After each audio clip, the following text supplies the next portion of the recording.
Okey, nanti sekarang ni panggilan kita telah pun dirakam. Korang tahu tak sebenarnya kita boleh rekod perbualan kita semasa kita menjawab panggilan seseorang melalui iPhone kita. Jadi macam mana nak buat benda ni? Jom ikut tutorial yang saya tunjukkan ni. Okey, first kali kita pergi ke bahagian setting. Okey, kemudian kita scroll ke bawah.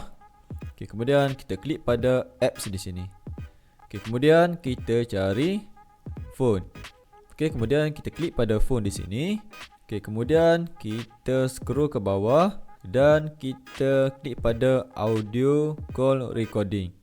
Okey, pastikan audio call recording ni korang klik on. Okey, ni off dan ni on. Okey, mula-mula sekali bila ada seseorang call kita, kita klik pada kita klik dulu accept. Okey, kemudian kita klik more. Dan kita klik pada call recording di sini. Okey, kemudian kita klik pada continue. Okey, nanti sekarang ni panggilan kita telah pun dirakam. Okey, lepas dah habis, kita end je macam biasa. Okey, nanti secara auto call recording kita tu dia akan masuk ke dalam bahagian notes. Okey, kita klik notes.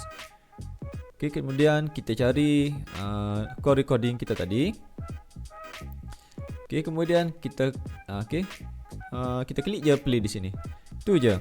Okey, sebelum tu pastikan korang update dulu iOS yang terbaru.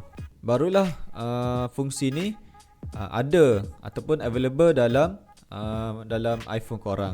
Okey, itu saja cara macam mana untuk kita rekod perbualan kita melalui telefon. Okey, benda ni mungkin agak penting juga untuk dijadikan sebagai bukti atau apa-apa sajalah.